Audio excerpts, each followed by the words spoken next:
Okay, here we are today at Titan Machine Tool. I'm going to show you what I got going on here today. I got these big plates, 1/4 inch aluminum MIC6 plates, 18 by 20, and I'm just milling them the size right now. This is what I got going on, okay? 18 by 20 MIC6, 1/4 inch aluminum plate. So we got it on the jig plate here. We got it down on the jig plate.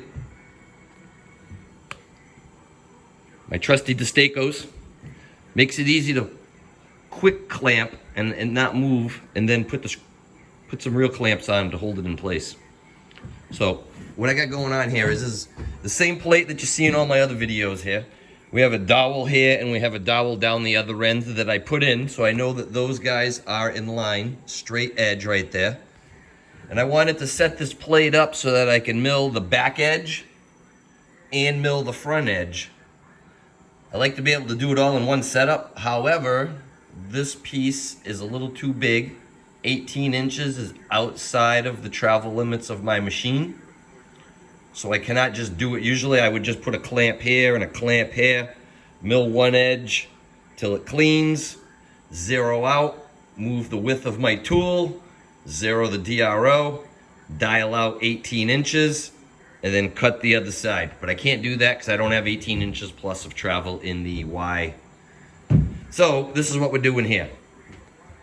Now, here's another advantage to having a knee mill with a ram on it.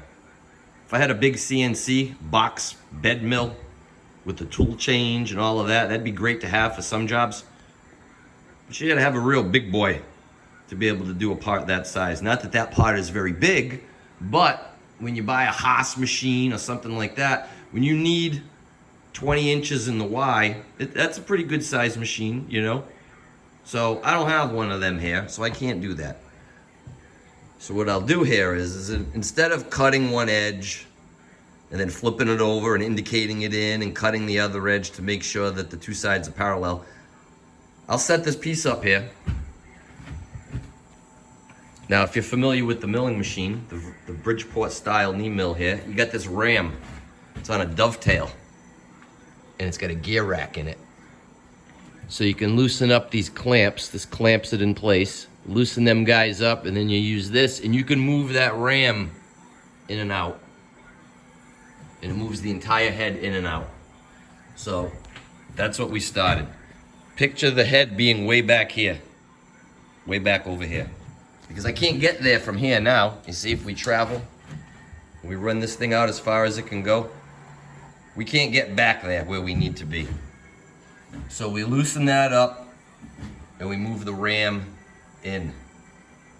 And then when we move it in, we'll be within the travel limits because we'll get this thing back here somewhere. And we'll cut the first edge. So I put this in, project that line out because this part is not long enough to extend to the bank against the two dowels. So we put this rail in here, piece of flat ground stock using as a parallel.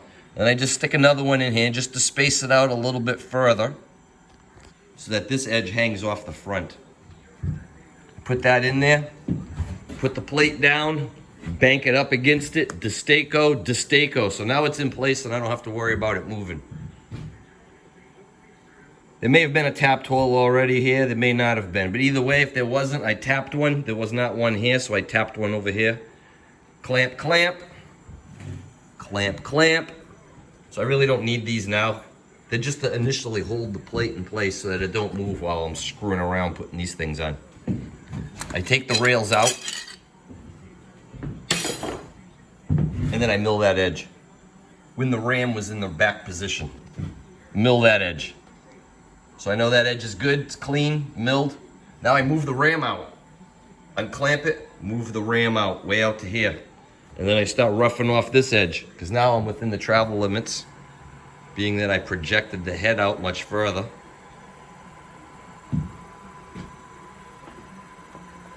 I can get over here, come down, and now I can mill it. So I rough milled a whole bunch of it off. It's almost all off now.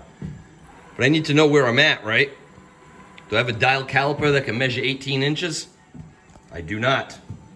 I do have I got one of these bad boys right here. I have to admit it. I hate to say it, but I have to admit it. This thing is made in China. I didn't buy this. I did not go shopping and buy this. I acquired this with everything else. with a whole bunch of other equipment. But nonetheless, it is made in China, I'm embarrassed to say. But if I bought one of these, a Starrett, my God, I'd have to mortgage the house to buy one of those brand new, like a Starrett or something like that. Anyways, that's what I could check it with. But I don't think that thing is completely accurate. I cross-referenced that against other things, and I think it reads a little bit strong, maybe like 3,000 or 4,000 strong. No big deal for what we're doing here. It would be more than adequate. You know how to read that scale, people? You know how to read one of those scales? So anyways, I could put that on there and measure it, and I did. That's why I know reads a little big, I think. So how do you do this? How do you edge find this part when you can't get to this back edge anymore because you don't have enough travel? This is what I do. This is just one of my vice jaws, but I know it's ground and parallel. So I put that down here and bank that up against the edge. So now this edge is the same as this edge right here. Same plane, banked up against it. And what do we got? We got gauge blocks, 2-inch gauge blocks. We have a 1, 2, 3 block, okay? We put the 1, 2, 3 block down. 2 inches, 4 inches, 6 inches, 8 inches, 10 inches. So now as long as we know that this is banked up against that edge right there, and we know that these are all banked up against the vice jaw, and everything is nice and straight, so you got to get a feel for it. Make sure they're all nice and straight and banked up one up against one another. Now you can edge find. Okay, I'm not edge finding this edge, but I essentially projected this edge way out to here now. So I edge find this. What do we got? 2, 4, 6, 8, 10. So we edge find this. Move in 100 thou for our edge finder, and then we set the DRO to minus 10 inches. So even though I couldn't get way back here to 0, measure 0 on this back here, because I moved the ram out so we could get way out here and cut this edge. But we still need to know where this edge is. We can't edge find it. We project it out. So that's what I did here. Bank that vice jaw up against 1, 2, 3 block, 2 inches, 4, 6, 8, 10. Edge find, half the edge finder, minus 10 inches. So that's what I'm at. I already zeroed out the DRO. It's ready to cut, so we'll just take this last cut so that we can at least make a little bit of chips here. And we'll go to the program. Let's go over here. Here's the line. I'm going to cut the line. That was the first one I cut. That was my 0 when I cut that back edge right there. And then now this is the one I'm cutting down here. It's the minus 18. So we'll go up here. What are we using for a tool? We're using a 5/16 tool, so we'll change that to 0.312. It's a little worn, we'll change it to 0.311. Enter. So now it knows it's going to use a 311 tool. There's your cutter comp. All right, and there's the program. What am I doing? I'm starting at plus 21. So 0 is down that end. So plus 21 off the part over here. Minus 18 inches, that's the width of the part. And we're going to mill to 0. So 0 is just an arbitrary number down here that's off the part. So we start off the part, we end off the part. Part's 20 inches, we over travel by 1/2 inch on each side, 21 inches of travel. 2-axis machine, so any of this Z information is pretty much irrelevant at this point. Angle, this thing gives you an angle. I use this thing to cheat sometimes just to do some math.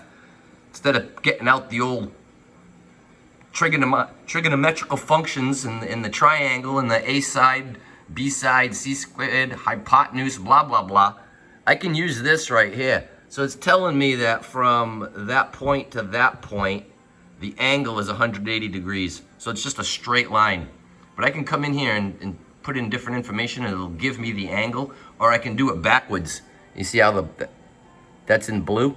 If I clear out information and I plug that in as given information, then the other ones will change and turn blue based on the math when you're doing the angles. That's pretty cool. That's actually a pretty cool function right there. I come over and use this for math help all the time. But anyways, there's that line right there, blah, blah, blah, doing a lot of talking as usual. So we'll come over and cut. 1700 RPM, 5/16 high-speed steel 4 fluid end mill. We got some juice we'll spray it with. We come over, we read the tool, start. Well, Crooked's telling me what do we got. We got a 311 end mill. Rapids over to its starting position.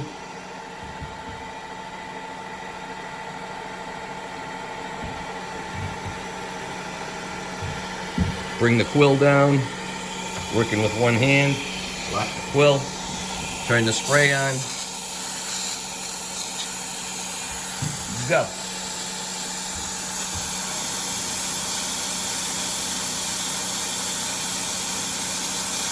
That's only taken like maybe 10 thousandths or something like that. That's the finished pass. I roughed it all off. Save you the trouble of watching all of that. Just get to the explaining. You got some splaining to do.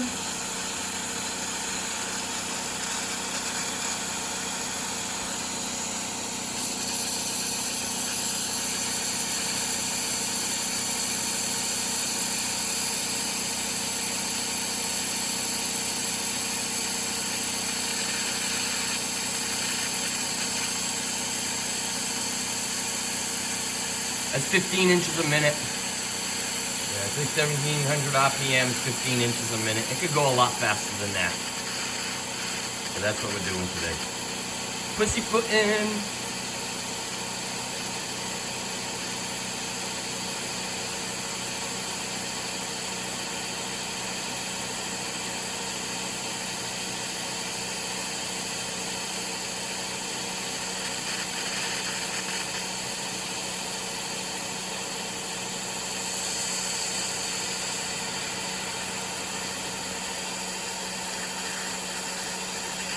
So that's that. Like I said, we're on the 2-axis machine, so I'm gonna bring that up by hand, turn off the spray, turn off the spindle, give her a little.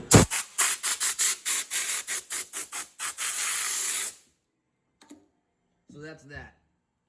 If I wasn't able to edge find that back edge and use my DRO, I'd have to bust out with this guy right here and take some measurements and just hope for the best. You know, it's not that critical what we're doing here. It's just a plate. Outside probably does nothing. Just out in space. We're gonna put some holes in, some counter bores around. I'm doing 2 of them. One of them's got some little nachos in the corner. But that's that. That's today's video right over here for Titan Machine Tool. How do you get to the back edge when you can't get there from here? Move that back edge out with some gauge blocks or 1, 2, 3 blocks or whatever you need that you know is a specific amount, specific length. You know what it is. Accurate. Bank up against the edge and push that on out and call it what it is. So we called it minus 10 inches because that's what we got, 10 inches. 2, 4, 6, 8, 10 from the edge, minus 10. Boom, there it is. All right, all done. Lots of talking. Subscribe to my channel if you like my videos, please. Thank you.